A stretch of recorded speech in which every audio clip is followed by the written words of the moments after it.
is number 32, fullback for the Cleveland Browns. His face and number have become all too familiar to the opposing teams of the National Football League. The Baltimore Colts remember him well. A Sunday afternoon in November 1959, for instance, when he scored 3 touchdowns and led the Browns to a 38-31 victory.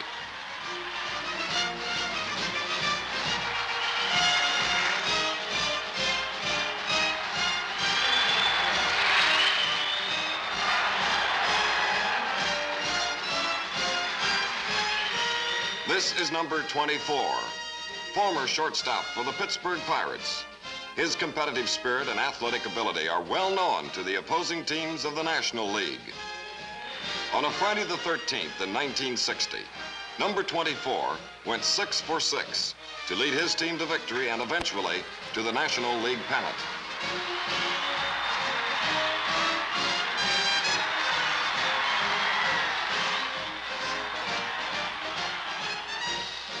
The 9th annual All-Star basketball game played in Detroit, Michigan. Its All-Star lineup included the best players from the East and West.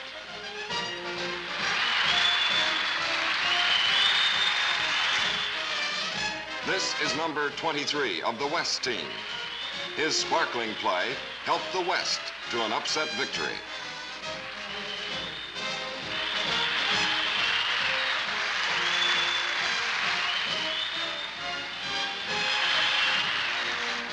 This superbly conditioned athlete will always be remembered for his consummate skill as a champion diver. Flawless performances such as this brought him many international honors, including 2 gold medals won during Olympic Games competition.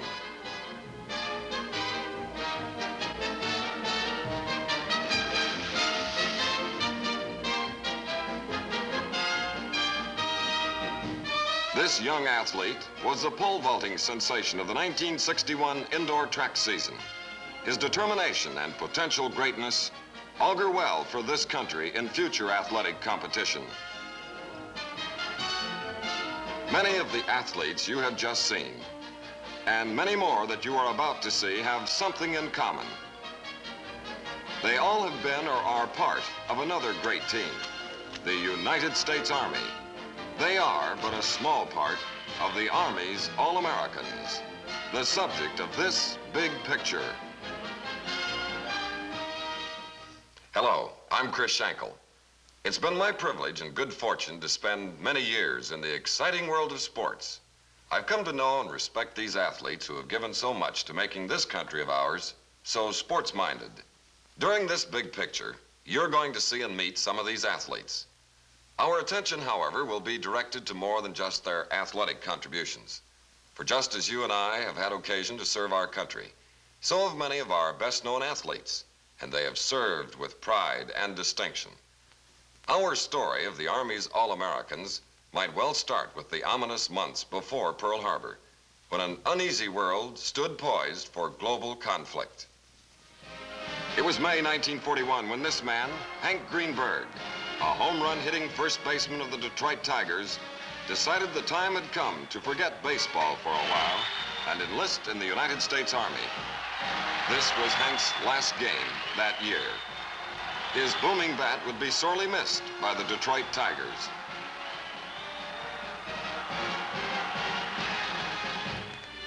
After that game, Hank said his goodbyes to the press, Tiger manager Del Baker, and the Tiger fans.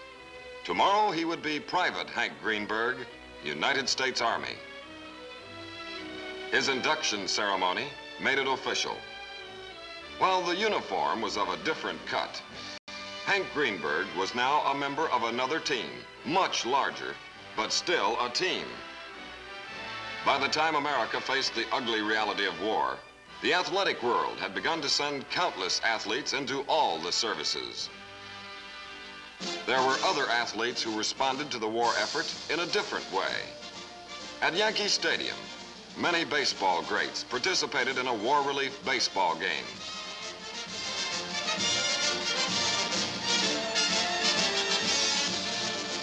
The huge crowd enjoyed every minute, including servicemen, among whom were Hank Greenberg. and a former professional boxer named Barney Ross. Then, with baseball immortal Babe Ruth at bat and the legendary Walter Johnson on the mound, the business of war was happily shoved aside for a brief moment. Another athlete who donned an Army uniform was heavyweight champion Joe Louis, who as a sergeant here, toured the European theater of operations during World War II. Our Army, realizing that organized athletics were just as important during war, sent Joe to troop units where he showed our soldiers just why he was the world champion. And whether Joe was sparring, refereeing, or just talking with the troops, American soldiers loved it. To them, he was still the Joe Louis who symbolized the sport of professional boxing.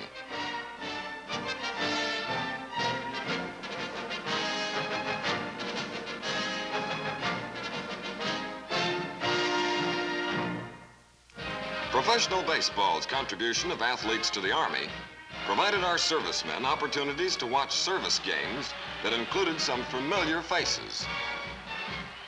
Joe DiMaggio, Jerry Pretty, and Mike McCormick were among those in the lineup of this 1944 contest between teams from Fort Shafter and the 7th Army Air Force. Competition was pretty tough in this league. Even the mighty Yankee Clipper found the opposing pitchers tough to hit.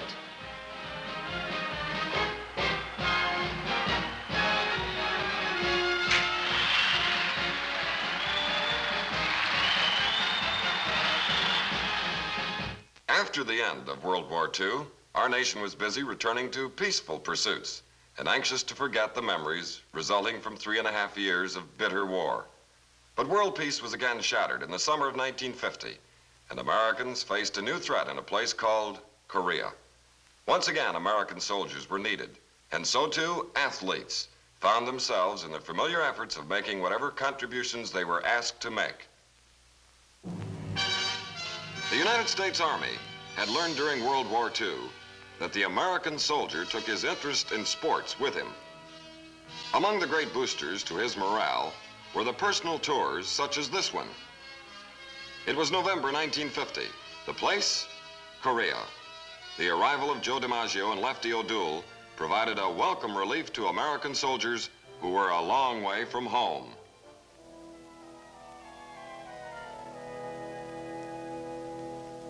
The familiar welcome signs of World War II now greeted a new era of athletes, wearing both an Army and a baseball uniform.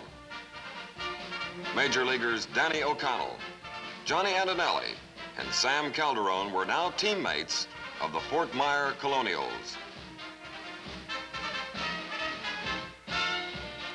While the Colonials never made it to the World Series, the team was an accurate reflection of the Army's efforts to keep organized athletics an important part of military life.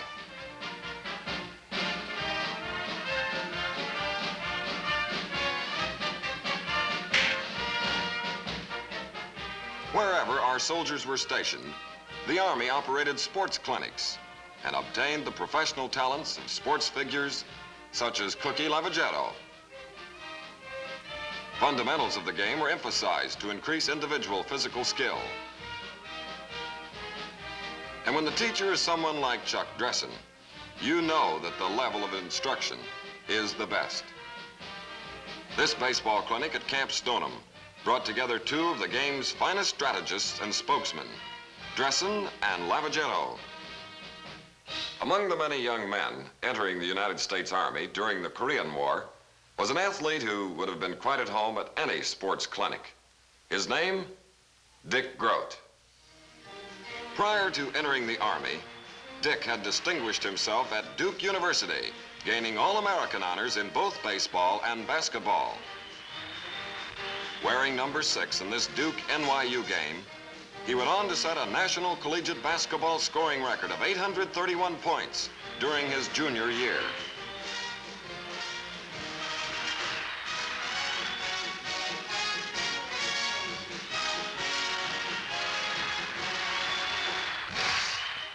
After serving in the Army, Dick Groat returned to baseball. In 1960, the Pittsburgh Pirates won the National League pennant, and Dick Groat spearheaded that successful effort. His hustle, team spirit, and sparkling play made him that year's most valuable player in the National League.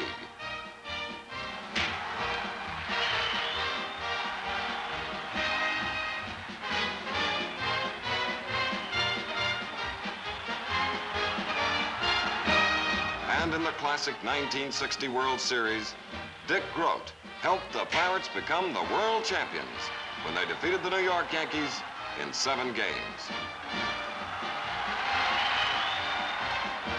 Climaxed by Bill Mazeroski's heroic 9th inning home run.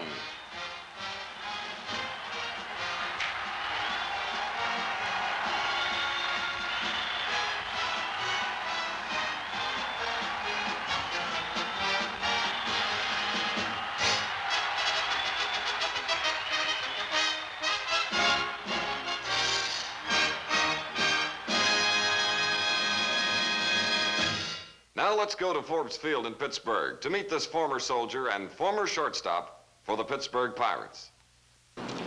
The Army sports program, whether it be baseball, basketball, football, track, or any of the others, is established with the idea of contributing to the physical fitness of the soldier, both for the good of the Army and for the individual as well. Parents of young men in uniform need not worry that their sons will be exposed to substandard athletic programs or equipment.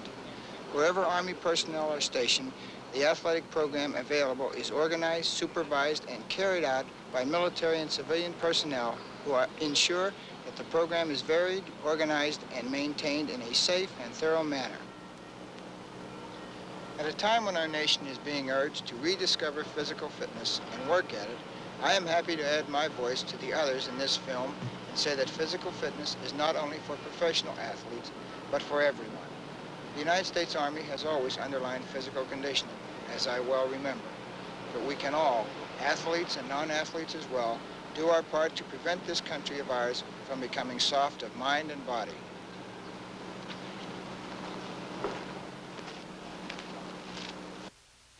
Dick Groat is only one of the many athletes from the world of sports who has worn the uniform of the United States Army. From World War II through Korea, and into the Berlin crisis of 1961, Army rosters have included the following names: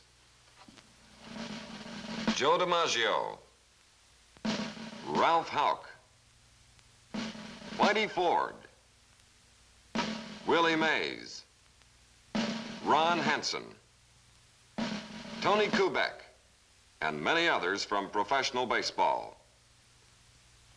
From the National and American Football Leagues, Paul Hornung and Larry Grantham, to name just a few. From professional basketball, Elgin Baylor, who you saw earlier in this show. Amateur track and field athletes included Bill Nieder, Ira Murchison, and Don Bragg. And national and Olympic diving champion, a former major in the United States Army, Sammy Lee.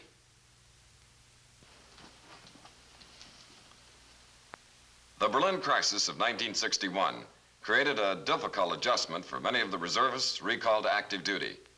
Tony Kubek, shortstop for the New York Yankees, who found himself back in the service at Fort Lewis, Washington, had this to say during a TV interview. Tony, how do you feel about being back in the Army? Well, I think I feel the same way as everyone else, Sue. Naturally, nobody's happy to leave their families and their jobs. However, we, as President Kennedy says, we have a job to do.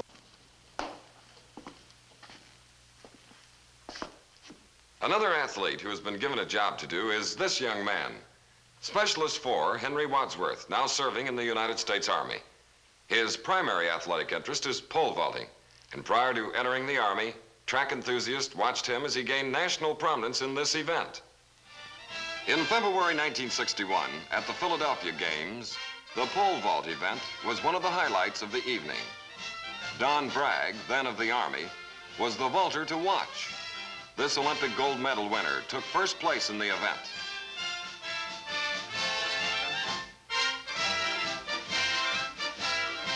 Henry Wadsworth placed third. Henry entered the United States Army after a sensational 1961 season, during which he finished second in the indoor championships and third in the outdoor championships. Henry has found that the Army places great emphasis on physical conditioning. This established part of Army training serves not only the individual, but the overall mission of the Army as well. And whenever time permits, Specialist 4, Henry Wadsworth, sheds his Army uniform for a tracksuit to practice his specialty, the pole vault.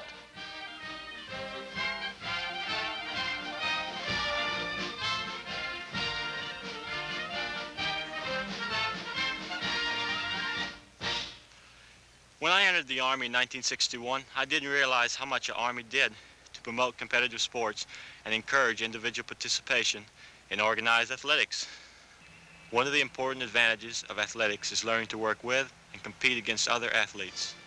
For instance, every year the U.S. Army lends its support and permits athletes in uniform to participate and compete in athletic contests in the United States and other countries as well.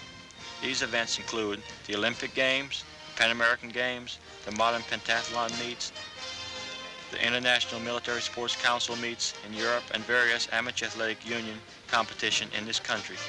And when these athletes who are wearing a U.S. Army uniform do compete, it is without conflict to their military duties and at no expense to the Army. This doesn't mean that the Army gives athletes special handling, but the Army does recognize that through competitive sports and international competition, much goodwill and sportsmanship are gained. The world of sports has an international language of its own, and I know how much goodwill and mutual understanding there can be when athletes of many nations meet in a common field to test their athletic skills and physical endurance.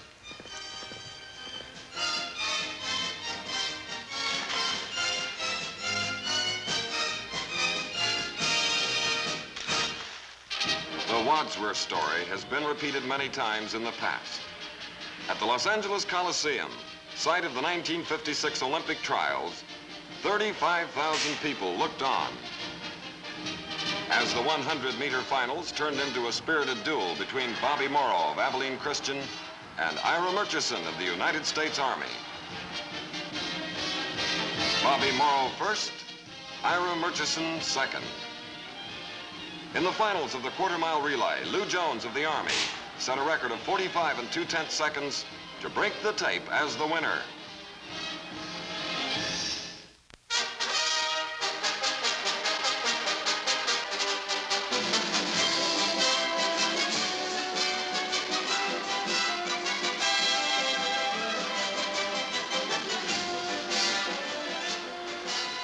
The 800-meter or half-mile finals, two Army representatives, Arnie Sewell and Tom Courtney, thrilled the large crowd to its feet.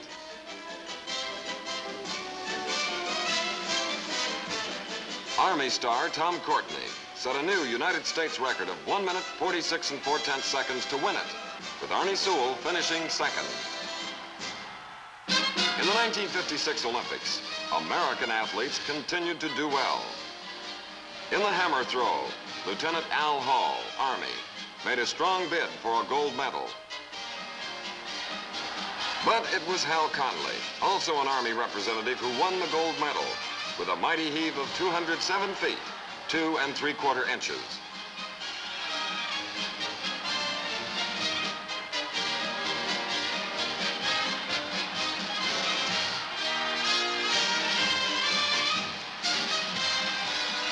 In the shot put, it was a duel between the United States Air Force and the Army.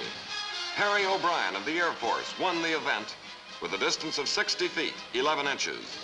Bill Nieder of the Army finished second. The Olympic basketball finals between the United States and the Soviet Union. The American team, eager to show the Soviet squad how basketball should be played, led 56-27 at the half. The second half provided more of the same as the Americans stymied the Russian athletes, winning with ease. Final score, 89-55. Gold medals for the victorious American squad, 7 of whom were United States servicemen. At the AAU Diving Championships in Detroit, Michigan, another Army representative maintained this continuing image of physical excellence. Gary Tobian in a dazzling forward 1.5. To clinch the diving championship, it was Gary in a back 2.5 layout. Another Army's All-American, Gary Tobian. From baseball, track, the Olympics, and diving events, we've seen outstanding athletic displays of physical proficiency. There's another member of the Army's All-Americans we want you to meet. A former lieutenant in the United States Army Infantry, who today is the spectacular fullback for the Cleveland Browns, Jimmy Brown. Since joining the Cleveland Browns, this All-American from Syracuse University has become a one-man wrecking crew. Here against the Cardinals, Jimmy, wearing number 32, explodes for 2 of his 4 touchdown runs as the Browns won the game, 38-24. At Municipal Stadium in Cleveland, where football fans have long cheered some of the great names in pro football, the stands still echo to the thundering cheers that followed Jimmy Brown across the opponent's goal line.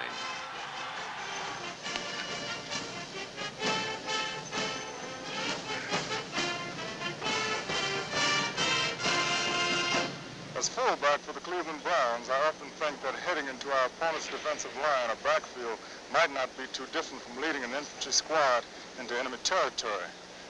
As a former lieutenant, U.S. Army Infantry, I know that when certain ground has to be gained, it's the infantry soldier who has to move out and take it. In football, when yardage is needed for a first down or that big touchdown, the backfield depends on that line up front to open the way to pay dirt. That's just one of the ways that football and soldiering are kind of similar. Then there's also physical endurance, combined effort where knowing what to do and when to do it is mighty important, and being able to follow commands with good timing and coordination. A good athlete and a good soldier know and accept these things because they both know the importance of leadership, training and learning the job down to the last detail. Athletics, whether it's touch football around the neighborhood, organized sports in school or community, or playing pro football for the Cleveland Browns, is essentially team effort and competitive spirit. And these points are equally important to a really big team like the U.S. Army. You have seen a lot of exciting moments in sports during this show. We Americans have always taken our sports seriously. But there's one thing we should all remember. Watching baseball, football, or basketball is great, and certainly part of our national life. But just watching these games isn't enough to keep any of us active and in condition, especially our youngsters. Our president wants us to become aware of our physical condition and to actively engage however we can in some type of daily physical exercise. Athletes know how important daily exercise is. The U.S. Army has always been aware of the importance of organized athletics as a means of contributing to its overall mission. If we all do our part by using some of those muscles that just never get used, we Americans can become participants as well as spectators. And that way we can make sure that we have a nationwide team that would really qualify as All-Americans. A nationwide team of All-Americans, a goal that each of us can try to achieve. What we have been watching is the unique contribution of athletes, many of whom have worn the Army uniform and who have achieved that goal in large measure while serving their country. It is most important that we correlate the connection between the physical demands of the athlete and today's soldier. Because in the service, when the chips are down, physical conditioning and training are what pay off. Swimming in competitive meets has its counterpart in the military. For the athlete and the soldier, it's their training and physical endurance that accomplish the job. The pole vaulter relies on the same muscular and reflex coordination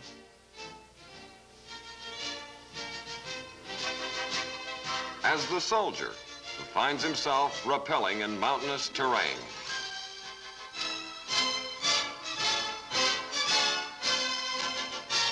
A pitcher, a discus thrower, or a shot putter call on physical skills, as does the soldier who needs to use a hand grenade to carry out his mission.